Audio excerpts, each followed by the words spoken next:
to everyone. Today we are going to talk about syncope in children. Children varies from early on all the way up to adolescence. So there are lots of things can cause syncope.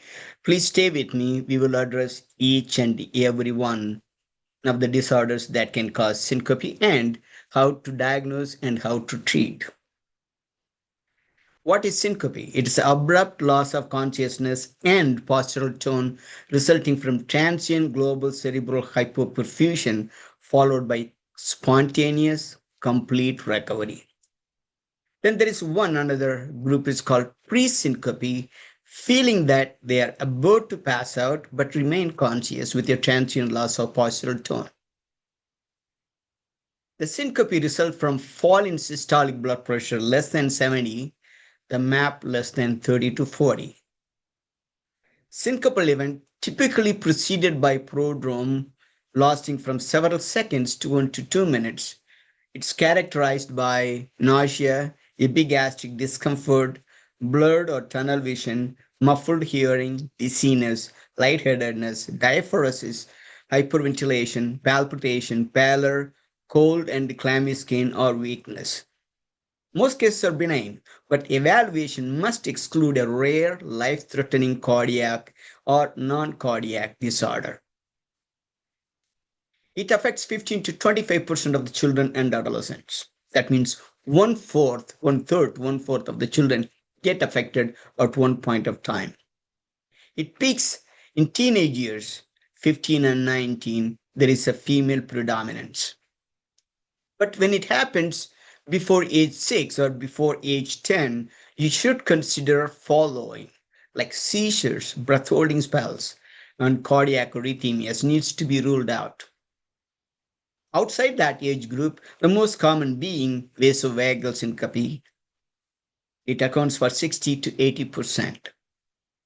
The recurrence rate of syncope ranges between 30 to 50% when they are all followed up for 5 years. Oftentimes, it does not occur after 5 years. If it reoccurs, that means there is something that has not been identified, needs to be identified and treated. There are three major categories. One, neurally mediated syncope, otherwise called NMS. Second, cardiovascular mediated syncope. It's less common in children than in adults, but they have higher mortality. Another group is non-cardiovascular syncope. The differential diagnosis in pediatric syncope is vast. Cardiovascular mediated syncope, vasovagal or neurocardiogenic, orthostatic hypotension, POTS, postural orthostatic tachycardia syndrome, convulsive syncope, reflex syncope, psychogenic, and other situational, sometimes mediated via drug and toxin, and some metabolic disorder like hypoglycemia and other electrolyte disorders can cause syncope. Neurocardiogenic syncope, this is the most common cause. There are different names for it: vasopressor syncope, vasovagal, or neurally mediated syncope. All of them are same. They are very benign. Postural changes associated with syncope, oftentimes prolonged standing or sitting. Obnoxious stimuli like anger, pain, sight of blood, and there is a positive family history. Even though I say vasovagal syncope is benign, there is another category called malignant vasovagal syncope, which we are going to discuss. Cardiovascular syncope has higher mortality and higher incidence of sudden death.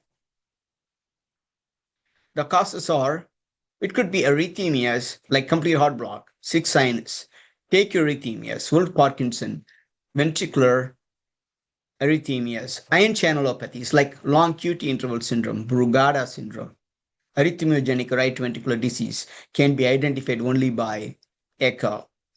Structural heart diseases like valvular aortic stenosis, hypertrophic obstructive cardiomyopathy, coronary artery anomalies, primary pulmonary hypertension, Eisenmengers, mitral valve prolapse, neuromuscular disorders, and rarely cardiac tumors.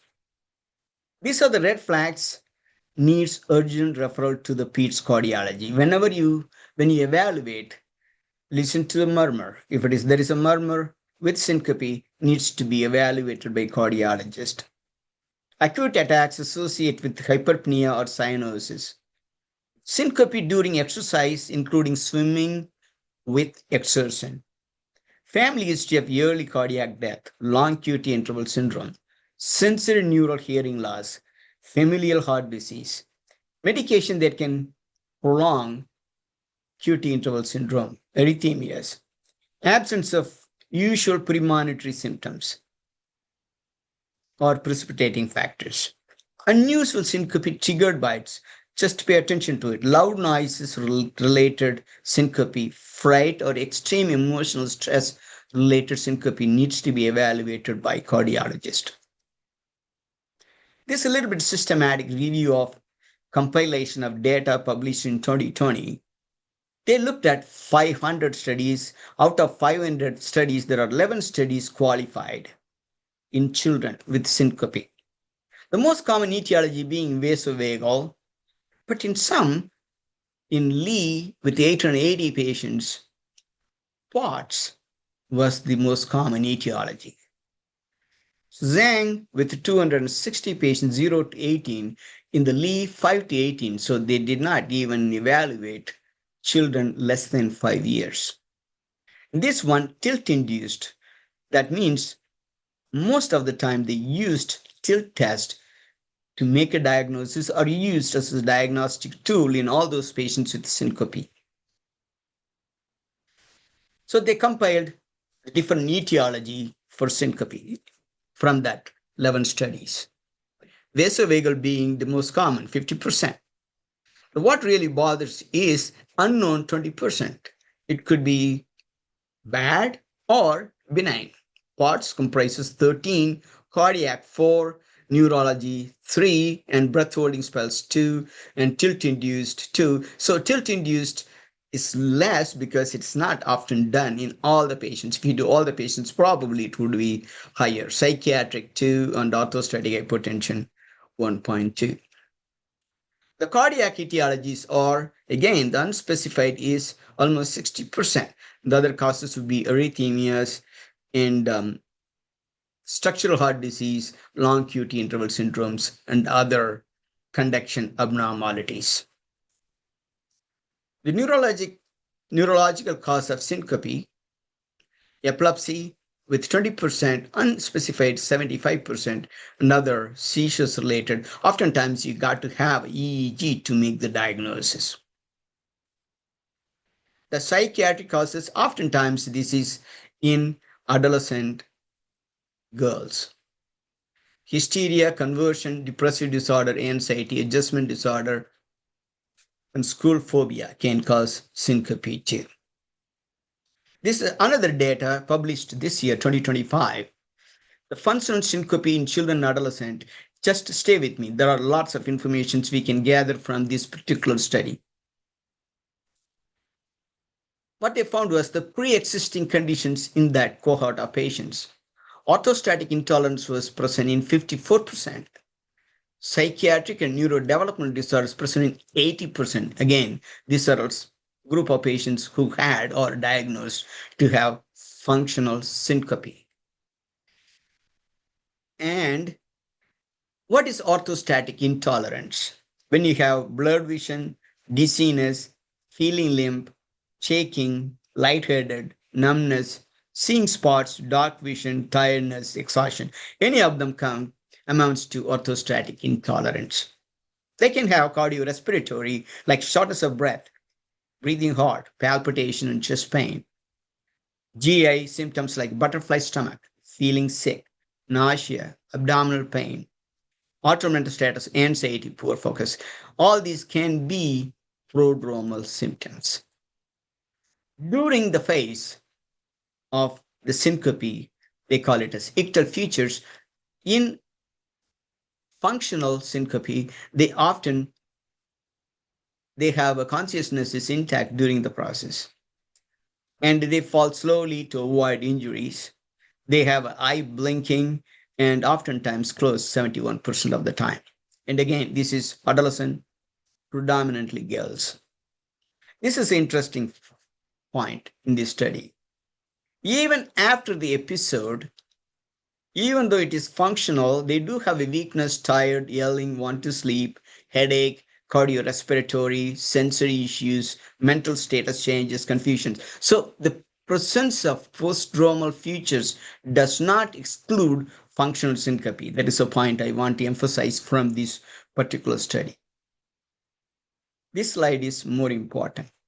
Even though they grouped under functional syncope, they did have some lab abnormalities. 35% had low iron stores. 19% had frank anemia. 83% had low vitamin D, and deficient frank vitamin D deficiency was found in 40%. And on top of it, the abnormal interequal EEG and EKG and even abnormal Holter monitor things happened in the so-called functional syncope. This tells you one thing. So all syncope needs to be treated as if there is an underlying organic etiology, meaning you need to do a thorough lab workup and a thorough EEG and EKG and Holter monitoring test. What is malignant vasovagal syncope? This is published again this year in World Journal of Pediatrics. Malignant VVS, malignant vasovagal syncope, accompanied by cardiac arrest for more than 3 seconds. The most common, the cause of hemodynamic cause of syncope in malignant vasovagal syncope is sinus arrest. So how do you know? If you do not do HUT test. HUT test is head up tilt table test. Otherwise, there is no way whether the patient had a loss of consciousness because just pooling of blood in the extremities or the heart was stopped at that time. So it is mandatory to get head up tilt test. So the diagnostic criteria, according to that particular article, most patients have predisposing factors, history of syncope in the family, and positive hemodynamic response during HUT. And other causes of transient loss of consciousness should be excluded. The most common trigger is prolonged standing, fear, pain, instrumentation, venipuncture. This particular paper alleviates that vasovagal syncope almost always benign, not necessarily. That's my point is. So in most patients is associated with predisposing factors, history of syncope, and the positive hemodynamic response during HUT. Other causes needs to be excluded. Cardiac arrest lasting more than 3 seconds during HUT is defined as malignant vasovagal syncope. How do you treat? Health education, pharmacological intervention that includes oral rehydration, salts and fluids, beta-adrenergic blockers, alpha-adrenergic agonists, sometimes cardiac pacing and cardioneuroablation. The exact incidence of malignant vasovagal syncope remains unknown. From the papers, only 10 of them have been published so far. The estimated incidence of malignant vasovagal syncope is 3.5 to 4.5%. It may be gross underestimation because not everybody gets thorough evaluation. The most common complaints prior to asystole, that means prodromal, was GI, including nausea, stomach pain, and vomiting. What they found, at least this article says, good response to medical therapy like beta-adrenergic blockers, alpha-adrenergic agonists, fluorocortisone, or vagal-lighting medications. Only one patient needed pacemaker.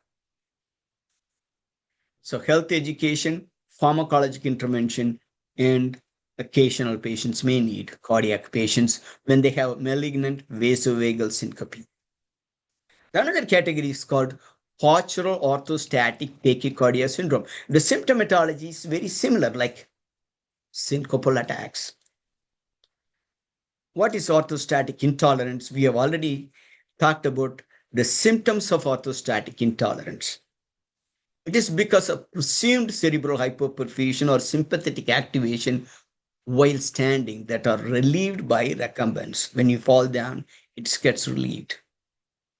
POTS, the postural orthostatic tachycardia syndrome, The sustained increase of heart rate more than 30 or absolute heart rate more than 130 beats per minute, both within 10 minutes of active standing. These are all adult values. I don't think I have pediatric values because values vary from age to age. So when you are evaluating POTS, look for triggers. Prescription and non-prescription drugs taken by the patient, the nutritional and fluid intake, menstrual history in case of adolescent girls, psychosocial stressors, school history, special attention to orthostatic intolerance, and document how severe and other aggravating factors are. The symptoms for orthostatic intolerance, orthostatic symptoms such as dizziness, lightheadedness, near faint, blurred vision, blackout, weakness in legs, poor concentration, headache, and nausea. Sympathetic overactivation like palpitation, chest pain, migraine, tremulousness, anxiety, pallor, and excessive sweating. The issue in small kids, they may not be able to articulate whether they had a palpitation, chest pain, migraine. They simply cry. The only thing you can see is pallor and excessive sweating. The only way to identify is doing head up tilt test. In adolescent, this is from Texas Children's Hospital, you can have a non-orthostatic and somatic and GI symptoms like chronic fatigue, nausea, sleep disorder, sweating disorder, migraine, cognitive dysfunction, abdominal pain, chronic daily headache, vomiting, weight loss. There are 4 phenotypes in POTS. First one is hyperadrenergic POTS. In this one, there is a sympathetic activation happens as soon as they stand for 10 minutes. It manifests like palpitation, fast heart rate, chest pain, tremulousness, migraine-like headache, anxiety, and vasometric skin changes, including cold, sweaty extremities. If you do the testing, the systolic blood pressure is more than 10 in 10 minutes of standing or tilt test. And if you could check the plasma norepinephrine, that will be higher. Autonomic sympathetic storms may happen in those patients like rise in BP, anxiety, headache, and other features of sympathetic activation. So when you have a hyperadrenergic POTS, you should think of norepinephrine transporter deficiency, pheochromocytoma, mast cell activation disorders, and baroreflex failure. The second category is hypovolemic and deconditioned POTS. 30% had hypovolemia. It is one group, there is a sympathetic hyperactivation. In this one, there is pooling of blood happens in the extremities and also in mesenteric bed. OI symptoms such as POTS, it's very common in children and adolescents with chronic fatigue. So whenever they have chronic fatigue, it's better to do the HUT test to make sure they don't have POTS or a neurally mediated syncope or NMS. Young adult females with POTS with chronic fatigue, they have high prevalence rates of low iron stores and mild anemia and hypovitaminosis D. So if you really look at it, even in other syndromes, you have low iron stores and vitamin decrease or deficiency. The third category is neuropathic POTS. It's a distal autonomic neuropathy. Symptoms develop over days to weeks. They will have significant GA dysfunction, Sika complex, bladder retention, and anhidrosis. It's an autoimmune disorder associated with cancer in adults. Finally, POTS with joint hypermobility, like Ehlers-Danlos syndrome. They have a significant family history, and genetic testing can pinpoint the diagnosis. In physical examination, excessive postural tachycardia in active standing test. And these patients need tilt table test. The lab studies recommended for POTS, CBC, serum ferritin, CRP, electrolytes, BUN, creatinine, glucose, 25-hydroxyvitamin D, TSH, and free T4, and plasma metanephrines, especially with hyperadrenergic category. Neuroimaging rarely useful. Whenever you do serum ferritin, always do CRP because serum ferritin can be increased in presence of infection or inflammation. So this one will exclude that possibility. So clinical features detail history, time of the day, time of the last meal, activities leading up to the event. Associated symptoms like lightheadedness, dizziness, palpitation, chest pain, headache, shortness of breath, diaphoresis, visual changes, auditory changes.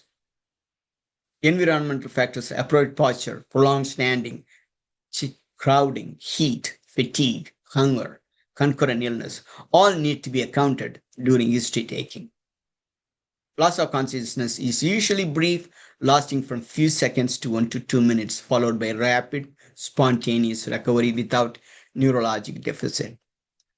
During the episode, these patients can have brief tonic posturing, clonic posturing. Not necessarily that means they have seizures. It may be because of transient cerebral ischemia. Pertinent medical history, family history, congenital heart disease, metabolic disease, medication history, pregnancy in case of adolescent girls, and psychiatric history all needs to be evaluated. Pseudosyncope or pseudoseizure common among females. Hyperventilation, conversion syncope commonly occurs in adolescents. It's rare in children younger than 10 years. I just wanted to emphasize in children less than 10 years need to deal separately than children above 10 years. True syncope, the consciousness returns within 1 minute lying down. The unconsciousness for more than 5 minutes is rare, which is common in pseudosyncope. Other features like orthostatic vital signs, neurocutaneous lesions, features associated with cardiac disease like dysmorphic facial features, morphons, Ehlers-Danlos, and deafness, very important. You need to elicit that history, familial history of deafness. What are the diagnostic steps we do? EKG needs to be done in all patients with syncope, especially with exercise and if it is recurrent.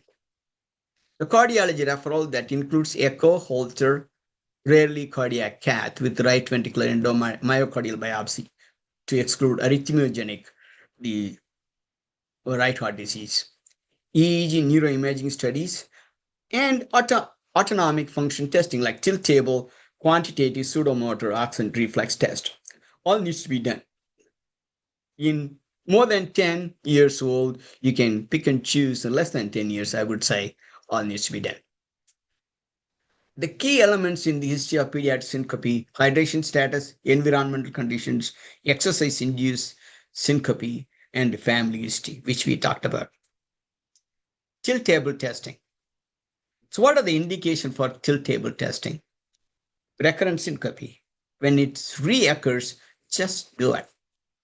Or the syncope is causing injury, or syncope associated with autonomic dysfunctions like POTS, orthostatic hypotension, vasovagal or vasodepressive syncope. Other orthostatic symptoms like unexplained dizziness, lightheadedness, pallor when upright, frequent unexplained falls, tachycardia upon standing, and orthostatic palpitations. All these need tilt test. And one more category, add children less than 10 years. So how do you do tilt test? Positioning the head of the patient upright at an angle 60 to 80 for 15 to 60 minutes on a tilt table with a supporting footboard. Tilt table test is positive when symptoms of syncope or pre-syncope are reproduced. Tilt table can be done in children as young as 3 years. And also one should remember, even though we do a tilt table test in other labs, more than 40% of the patients with recurrent syncope do not receive specific diagnosis. But the truth needs to be told, all patients do not get thorough evaluation. Most of them dismissed as vasovagal syncope. They are right. 60 to 80% of adolescents do have vasovagal syncope. But when you are dealing with smaller children, you need to be a little bit more thorough to exclude potential causes that could cause long-term devastating consequence. So what are the diagnostic evaluation? This is from the 2013 article, so a little bit rusted. CBC, serum iron, total iron binding capacity, ferritin. As I said, serum ferritin needs to be done along with CRP and CMP, which is complete metabolic profile. Cardiac evaluation, EKG, echo, Holter even monitored. Autonomic evaluation, neurocardio, autonomic reflex testing with or without tilt table testing. The latest articles, in my opinion, there is a compelling evidence that needs to be done. And the pseudomotor axon reflex test, and thermoregulator sweat test, and urine specific gravity and urine sodium in selective patients. This is an algorithm. When the history and physical examination shows red flags, which we discussed in the previous one, consult cardiology, EKG, echo, and Holter monitoring. In other groups, lab evaluation, pregnancy in adolescent females, and the EKG is abnormal, it falls under the cardiac, this one. If there is a positive pregnancy test, then you need to make sure whether it's normal, ectopic, or associated with cardiac disease. When there is a seizure suspected, and neuroconsult EEG and MRI. In cardiac syncope, then look for other causes like POTS. POTS plays a significant role, about 13%. Tilt table test and other autonomic tests. If you think it's pseudo-seizure, pseudo-syncope, consult psychology and psychiatry. As I had shown in Functional Syncope published 2025, even the so-called pseudo-seizure, pseudo-syncope labs need to be done. Those are all abnormal in significantly higher proportion of patients. If the vasovagal is suspected, increased fluid intake and salt intake, compression stockings, reassurance, no further testing. But if there is recurrence, they need to be evaluated like any other syncopal patients. Treatment. The mainstay, education and counseling to the patient and to their parents. The vasovagal syncope is neurocardiogenic syncope. Both of them same. Always resolve within months till 5 years. The patients are encouraged to maintain adequate hydration, enhance dietary salt intake. Patients learn to recognize and avoid triggers and situations. I'll tell you the small story at the end. The non-pharmacologic treatment, as we mentioned or discussed earlier, education, counseling, reassurance. Avoid precipitating or triggering factors. Increase fluid intake, increase salt intake. When that happens, leg crossing, buttock tensing, or squatting can increase the blood flow back to the heart. Abdominal binders, thigh higher, below knee elastic compressions can help in adolescent boys and girls. Psychological counseling, if it is a pseudo-syncope or pseudo-seizures. If these conservative measures does not help in syncopal episodes, then one should resort to pharmacologic treatment like beta-adrenergic blockers, alpha-adrenergic agonists, anticholinergics, and in psychological stressors, one should use SSRI, and mineralocorticoids helps with vasovagal syncope too, if the non-pharmacologic measures doesn't help to improve the symptoms. Prognosis. Vasovagal syncope. The actual loss of consciousness lasts between 5 to 20 seconds, rarely extending 2 minutes. The recovery phase lasts for 5 to 30 minutes. The recovery is often associated with fatigue, dizziness, weakness, headache, and nausea. Prognosis for recovery is excellent in vasovagal syncope. Spontaneous recovery within first year after onset is the rule, but 5 to 10% of symptoms can happen up to 5 years. Convulsive syncope. Sometimes these syncopal episodes associated with clonic, tonic-clonic, or myoclonic seizures. It is because of transient cerebral ischemia. It's not indicative of epileptic predisposition. The practitioners needs to know. If you are in doubt, of course, get the EEG done to rule out underlying seizure disorder. Situational syncope. It's often associated with cough, defecation, micturition, diving, sneezing, weightlifting, and the Valsalva maneuver. The common denominator is the triggering factor is Valsalva maneuver. Hyperventilation syncope, it's most often seen in adolescent females. It's rare in children less than 10 years of age. It's because of transient cerebral vasoconstriction triggered by hypocarbia. Often they present with paresthesia of lip tingling and anxiety or panic attacks. Psychogenic syncope, it is predominantly in adolescent age group. Most important cause of syncope in young females.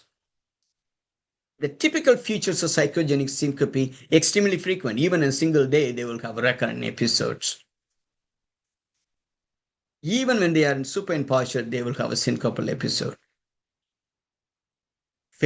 Sometimes they fail to regain consciousness immediately after falling down. It lasts for several hours sometimes.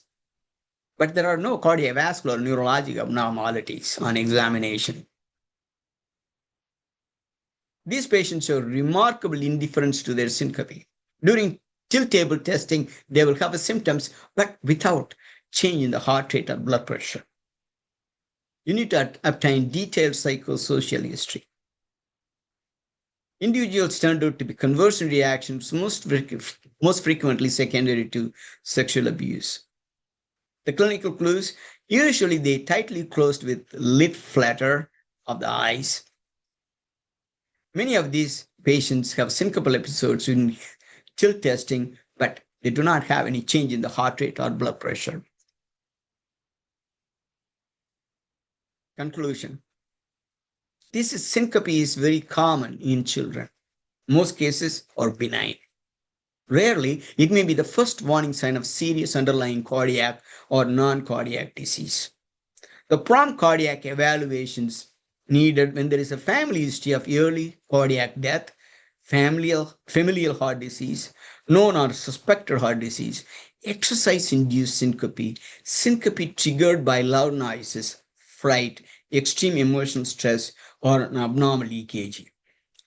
In addition, in children less than 10 years, all needs to have cardiac evaluation properly, along with tilt test and the lab abnormalities. Finally, the story. If you read the hair grooming syncope, it's again supposed to be benign, transient, and they get better. But I had a patient about 6 weeks ago, completely normal kid. The only thing I found was hair grooming was done before the patient was put in the bathtub, 7-year-old.